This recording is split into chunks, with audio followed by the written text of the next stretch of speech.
Hello everybody, my name is Bao and today I'm going to tell you about here, Journey to the West. Oh, no, earliest known edition, the book from the 16th century. Well, this thing must be from the 1500s or 1700s, 1600s maybe.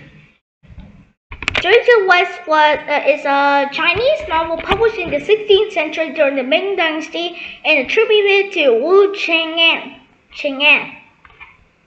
It is regarded as one of the four great classical novels of Chinese literature and has been described as arguably the most popular literary work in East Asia. Other Wiley's abridged translation, Monkey, is known in English-speaking countries. Monkey, a folktale. The novel is an extended account of the legendary pilgrimage of the Tang Dynasty Buddhist monk Xuanzang, who traveled to the western regions, which was Central Asia and the Indian subcontinent, to obtain Buddhist sacred texts or sutras, and returned after many trials and much suffering. The monk is referred to as Tang Xuanzang in the novel. The novel retains the broad outline of Xuanzang's own account, the Great Tang records of the western region. Nice. But as elements from folktales and others' invention, Gautama Buddha, which was Buddha himself maybe, gives this task to the monk and provides him with 3 protectors who agree to help him as an atonement for their sins. These disciples are Sun Wukong, or the Monkey King, Zhu Baozhi, or Zhu Wuning, which was the pig here, which was pretty funny, and Sha Wujing, together with a dragon prince who acts as Tang Zhang's steed or horse. As you see, this white horse was the dragon prince, one with Sun Wukong here, Tang Xuanzang here on the horse, Zhu Baozhi and Sha Wujing. A white horse. The group of pilgrims journeying towards enlightenment by the power and virtue of cooperation. We need to throw this away. We don't need that.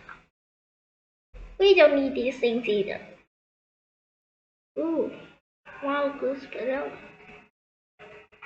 Porcelain pillow showing characters. There's Sun Wukong, Zhu Baozhi, the horse, white horse, and Tang Xuanzang and Sha Wujing. I think so. It was pretty nice.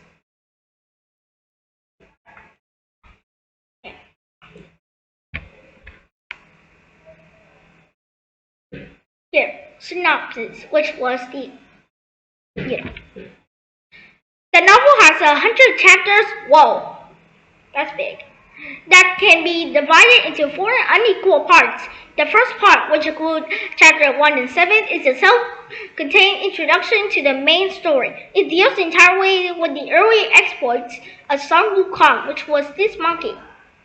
A monkey born from a stone nourished by the 5 elements, which was, was a mythical stuff, that evolves from wood, fire, water, metal, and earth, which was ground, And they work together. Who learns the art of Tao, or Tao? Wool, 72 polymorphic transformation, which was pretty cool.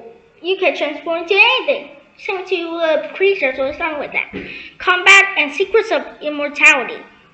And whose Gui and Force earned him the name Ketin Da Shang, simplified Chinese, I don't know, traditional to say, or the great sage equal to heaven. Yes. His powers grow to match the forces of all Eastern deities or Taoist deities, and prologue culminates in Sun's rebellion against heaven during a time where he garnered a post in the celestial bureaucracy. Hubris? I don't know hubris much. Hubris proved his downfall when Buddha managed to trap it under a mountain, which was Buddha's hand. Sealing it with a talisman, which was a piece of paper for 5 centuries, which was pretty long. I don't know, but it was pretty long though. The second part, chapter 8 to 12, introduced Tang Songzang through his early biography and the background of to his great journey. This made that the land of the South, i.e., Tang China, knows only Greek hedonism, promiscuity, and sins. The Buddha instructs the Bo-Zalka, I don't know this name, but it was the Bo-Zalka Guanyin, to search China for someone to take the Buddhist sutras of transcendence and persuasion for goodwill back. Part of this section also relates to how Tang Songzang became a monk, as well as revealing his past life as disciple of the Buddha named the Golden Cicada. It comes about being sent on this pilgrimage by Emperor Taizong, who previously escaped death. Whoa! With the help of an official in the underworld, which was hell. Yeah, you see that here, which was not good. The third and longest section of the work is chapters 113 to 99. Woo! Great. An episodic adventure story in which Tang Songzang set out to bring back Buddhist scriptures from Lian Temple on Vulture Peak in India, but encounters many various evils along the way. The section is set in a sparsely populated lands along the Silk Road between China and India. A geography described in the book is, however, entirely fantasy. Once Tang Songzang departs Chang'an, the Tang capital, and crosses the frontier somewhere in the Gansu province, which was in China, northwest China. He finds himself in a potential meal, since his flesh, since his skin here, was believed to give immortality to whoever ate it. That's a cannibal. With the occasional hint monastery or real city-state amidst the harsh setting. Episodes consist one of 4 chapters and usually involve Tang Songzang being captured and have his wife threatened, while his disciples try to find ingenious and often violent ways of liberating him. Although some of the Tang Songzang's predicaments are political and involve ordinary human beings, they more frequently consist of run-ins with various demons, many of whom turn out to be earthly manifestations of heavenly beings, whose sins will be negated by eating the flesh of Tang Songzang, or animal spirits with enough Taoist rituals memory to assume semi-human forms. Chapter 13 to 22 do not follow this structure precisely, as they introduce Tang Songzang's disciples, who, inspired or goaded by Guanyin, meet and agree to serve him along the way in order to atone for their sins in their past lives. The first is Sun Wukong, or the Monkey King. You know that monkey. You know that monkey,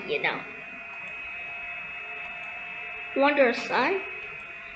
And many people praised that monkey, and at the end, that monkey became, a Buddha. Here, in Vietnam, which was the country I live, Sun Wukong's shrine at Tien Ha Temple, Ho Chi Minh City, which was formerly Saigon, Vietnam. There, that monkey became a Buddha, which was pretty fun, or pretty great. Now, go back. Some will call Older Monkey King, who given a name Wusui means awakeness to emptiness, trapped by Buddha for divine heaven. He appears right away.